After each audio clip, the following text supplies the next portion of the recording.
mga katorjak, meron tayong X-Trail 2006. Yan, ganda. So ito yung nakuha natin X-Trail kahapon na. Ganda. 2006 to, minabenta kami noong last week. 2004 yata.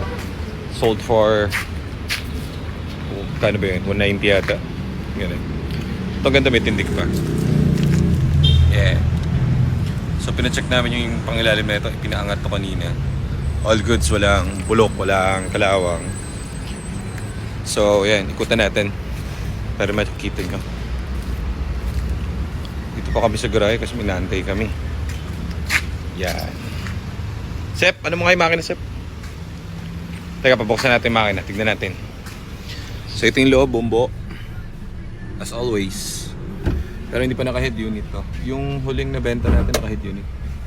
Ang tinakbo niya 132,000 eh. 132,000. May overdrive din yan pala. Ayun, overdrive. Yung OD.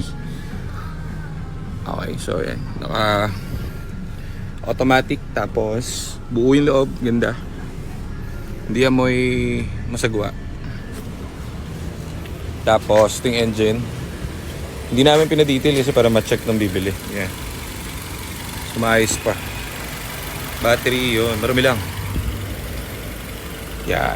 Tapos kuta natin. All electronic working dito. May problema ba ito sa kung ano? Wala. Ah, wala yung ano.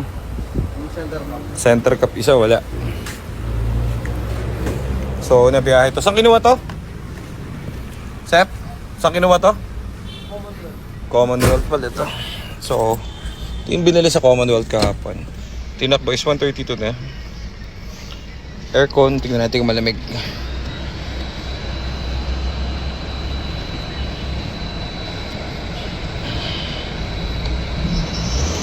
Oh, malamig. Ayos. Yan. So, ito 2006. Yung dati natin is 190 nga yata talaga nabenta yan. Pero 2004 lang yun. Tignan natin yung ano. Bela. Oh, matanggal yung buong ano. Kaya natanggal natin. So, yung mga wear and tear na. Pero tama lang naman siya dun sa mileage niya. So, okay pa naman. And, test drive nila yung trana nito. Tinest drive kasi ito kahapon sa kanina. So, all goods. Walang kaldag pag dinadrive. Oh.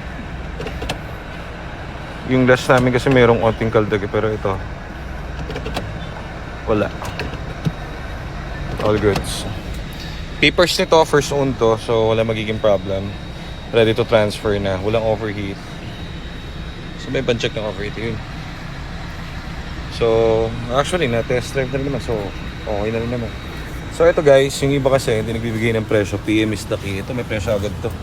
Presyo nito is, makukuha niya sa amin to ng tumataginting na 225 lang. 225k. So, marami nagbebenta niyan sa market, 250k.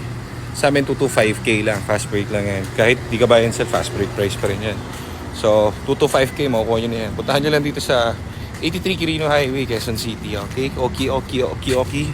O, sige na mga Torjak, puntahan nyo na lang. At mas maganda sa personal yan. Latag na latag. Ang bango, may pag-ibig. Okay.